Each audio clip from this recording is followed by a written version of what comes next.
What up, YouTube? It's your boy JusRzd, and today we're reviewing episode 4 of Creature Commandos. And this show, man, James Gunn put his foot in this show. I will say that. Man, this episode has been an interesting delight, to say the least. Like, this show has been one of them shows that I was interested to see how it was going to play out, because I'm not familiar with any of these characters outside of Weasel. And I'm only familiar with him because he was in The Suicide Squad. And, well, of course, Amanda Waller and her team I'm familiar with from Peacemaker. But I'm not familiar with any of these characters. I'm not really a DC guy, but I rock with James Gunn. So I'm like, you know what? I'm going to give it a try. It's animated. I like the animation style. It seems raw and rugged, kind of like Invincible. But I'm like, what we got so far, I was not expecting at all in these first 4 episodes. But episode 4 was actually pretty cool. Like, I liked every episode. Kind of it shocked me in different ways. And man, episode 4 starts out, of course, with the commando crew, with the Creature Commandos apprehending Cersei, and getting ready to keep her detained and take her back to Amanda Waller, so they can lock her up. And of course, she's trying to deter them from doing that. She's like, "You guys don't understand. I'm trying to save the world," and blah blah. So she's going off, fussing and carrying on, trying to get out of it, trying to explain why she was doing what she was doing. And we see Rick Flag Sr. getting real handsy and touchy-feely with the princess. And we also see, as they start to make their way back,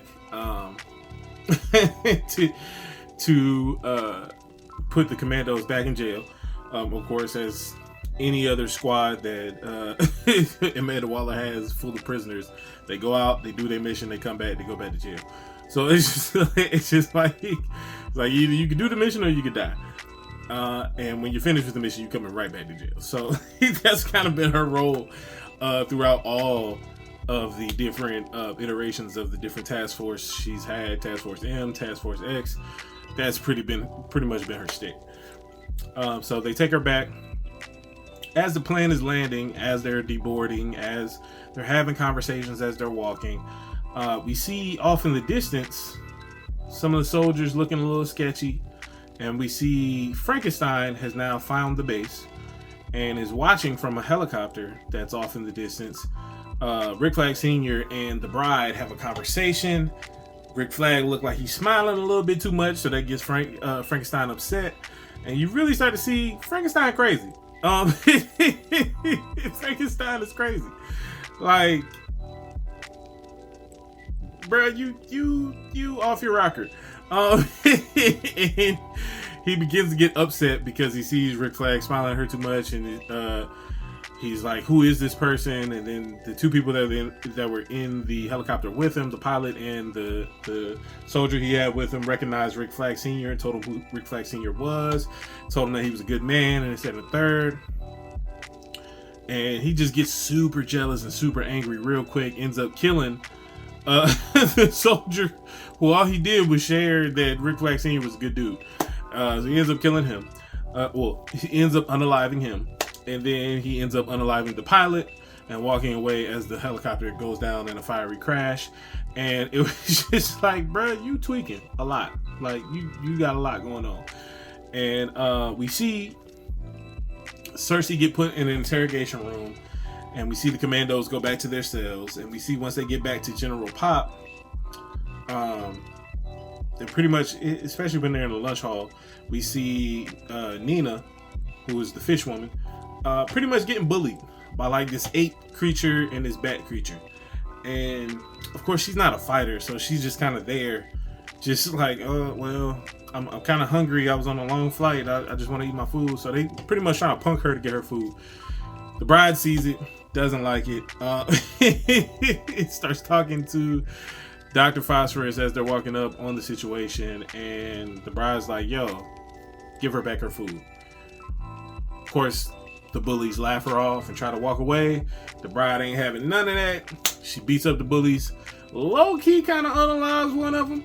And leaves the other one just kind of standing in shock. And then Dr. Phosphorus takes the food from the other one and gives it to Nina, so that way she'll have something to eat. And it's just like, oh, okay, now y'all starting to work as a team for real. It's not just out on missions. It's actually when we get back to prison as well. So that was dope to see them grow in that area, I guess. And we see Cersei get interrogated. We see Cersei still talking about she was doing it to save the world. You guys haven't seen what I've seen. Blah, blah, blah, blah. And they get, they call in a researcher who researched one of the top researchers on Themyscira, to just confirm some things about Cersei and her powers and how they work. And we see that Cersei is clairvoyant, and usually clairvoyants don't have a choice of what visions they actually see, and they don't usually see the whole vision. It's usually fragments of a vision or fragments of the timeline. And she ends up pretty much baiting Amanda Waller into allowing herself to see the visions that she's seen Cersei. So she walks in the interrogation room. Cersei shows her the visions that she saw. Amanda Waller went on like a super crazy trip to see pretty much seeing the world destroyed at the hand of a scarred, because she literally had scars across her face, princess who had now taken over not only her country but also the world and the White House. And you already know Amanda Waller ain't finna have that. So Amanda Waller leaves the interrogation room and is like, look, Rick Flag, take the team, go back to where y'all came from and unalive the princess. He's like, fam, I can't do that, because now he got feelings for this. He done got too touchy-feely with the princess. Now he got feelings for it. He's like, man, I can't go and do that. And Amanda Waller was like, look, just because you bump uglies with somebody, don't mean just because you bump uglies with somebody don't mean that they're a good person. And he was like, what do you mean? She was like, come on now, come on now. Who you think I am? Come on now. And so it was just funny to see her call his bluff. And so he ends up saying, look, I'm not doing this. He quits and ends up going home. As he's going home, he ends up being followed by somebody in like this little small, very tiny car. Ends up being Frankenstein. Him and Frankenstein get into it. They fight, and then Rick Flag is able to de-escalate the situation and pretty much calm Frankenstein down. Frankenstein's getting a little too chummy and calls Rick Flag his best friend, and Rick Flag's like, hold on, wait a minute, what? But what he does, he pretty much talks Frankenstein into helping him stop the Commandos from unaliving the princess. And the whole time that's going on, we get back to the creature Commandos. They get informed by Waller that they're going back out and that the bride is now the leader of the crew. And so they're flying on the plane. They're going back out to unalive the princess. And Nina asks her, she's like, are you really gonna do that to the princess? And the bride's like, hey man, it's just one less human. I ain't tripping. It's light work. It was just funny just seeing them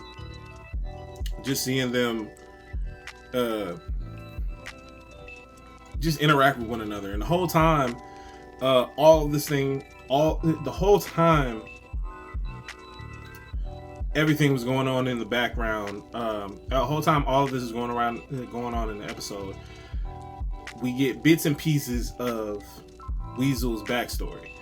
And so of course he was accused of murdering 8 children, or 7 children, and or trying to murder 7 children. I think they accused him of murdering 7 children. But we actually get the full backstory of what actually happened to Weasel, and it was low-key kind of sad. I'm not gonna hold you. It was really kind of sad. It was kind of heartfelt. He ended up coming upon the kids playing at the school, was a little nervous to interact with them. They kind of baited him to come out, gave him food and all that stuff. So he came out, he ended up playing with them. He didn't harm the kids at all, didn't scare him at all. Was just kind of playing with them like an animal would do, like a dog would do. And so it was interesting just to see that whole dynamic. He ends up accidentally in a game of catch with the kids, knocking open the school door. One of the kids realized that the school door is open. He's like, hey, we can go into school and play around. So they go into school, they play around, they find a liquor bottle in one of the teacher's desks. As they're going in the school, somebody who was picking mushrooms, some old quacked out farmer, saw Weasel going into the school with the kids and was just like, oh, I gotta call the police. It's some animal, some like werewolf or whatever. He's taking the kids. It looks like he might be eating them or something. Mind you, Weasel ain't touched the kids. Weasel just been playing with the kids and just having a good grand old time. But of course, outside looking in, bruh didn't know what he was looking at and didn't know what he saw. And so he calls the police. The police is like, man, dude sound kind of crazy, but let's go out there anyway. So they start to head out there. We see Weasel playing with the kids as they're playing in the classrooms. They end up going to the basement because they threw the ball in the basement. And we see them playing around, throwing paper at each other, throwing trash at each other. And we see one of them looking for a match. They found the matches. They like the match. Another person gets hit in the face with a paper ball. It hits them like in the eye. They end up throwing up the liquor bottle that they were holding, which ends up hitting the floor and spilling as the person who also got hit had the match and ends up dropping. So now there's a fire in the basement. And with the fire spreading and everything, you see the kids kind of run away. One runs up the steps. As the child runs up the steps, when they get to the top of the steps, they see the old man. He now has like a shotgun, looks like. And he was just like, what's going on? Y'all all right? Is he trying to eat you? And he sees Weasel kind of playing with the kids and pretty much thinks that he's trying to eat them. So he starts shooting. Weasel dodges, of course. He ends up hitting the generator, spilling oil, or the boiler. I don't know if it's generator or boiler, but he ends up hitting this huge container that had oil in it. The oil spills out, spreads the fire, and now we pretty much see him trying to shoot Weasel, and Weasel trying to protect the kids and trying to save the kids and trying to get the kids up out of there. Then the big container ends up exploding. He saves one of the kids, but he wasn't able to save the rest of them. And then when he comes to, he realizes that one of the kids is actually alive still. So he tries to pretty much get her out of the school. The whole time he's trying to drag her out of the school, that's when the police show up, and it looks like he's trying to pretty much drag her so he can eat her. At least that's what they think. So they start shooting to try to stop him from causing harm to the children. Whole time, the whole school's now on fire. So now he's trying to get the child out. Every time he goes to an exit, the police are standing there shooting at him. So he got hit a couple times. And then finally he makes a dart for the front door. He gets shot. He ends up dropping the kid. Kid's still alive. And unfortunately, the police pounce on him instead of going to save the kid. And the debris from the school, now that it's been on fire for a long time, the ceiling caves in and crushes the child. And Weasel's just there crying out. And we see all this unfold while Weasel's dreaming on the plane as they're going back to unalive the princess. And that's pretty much where the episode ends. And Weasel's backstory was kind of sad, man. Like, he was just a fun-loving little animal just playing with kids. Like, he wasn't doing nothing wrong. Like, and then they accused this man of unaliving 7 or 8 kids and sentenced him to prison. Like, his whole situation is messed up. Like, he genuinely didn't do anything to harm them kids. And it was just like, man, that's kind of sad. So my rating for this particular episode, I want to give it a 9 because I like what they did with Weasel's backstory, and I like the camaraderie of the team now that they're back from their mission.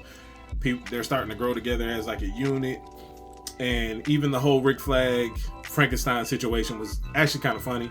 So I want to give that a 9. I'm interested to see how this season is going to play out. I'm interested to see if it's going to be the Commandos' fault that all this ends up becoming true of what was in Cersei's vision, or if they're going to actually stop what Cersei's vision saw, or if they're going to cause something even greater to happen than what was in Cersei's vision. So I'm interested to see how this is going to play out. I'm not going to hold you.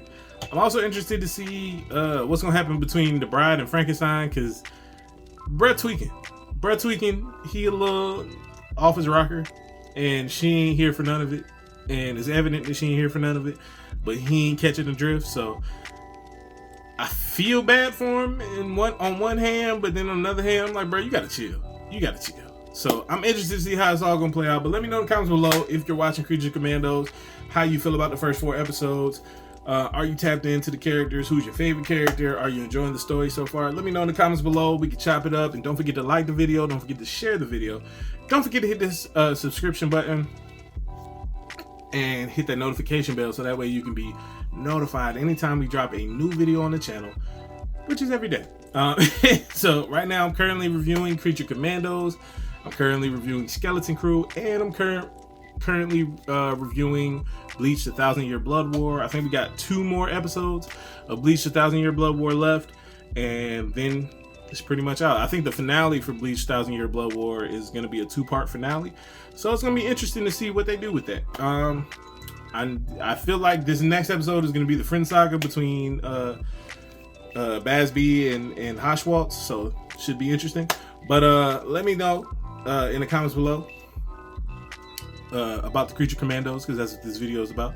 And like I said, don't forget to subscribe to the channel, and never forget, it's free soul to the soul free.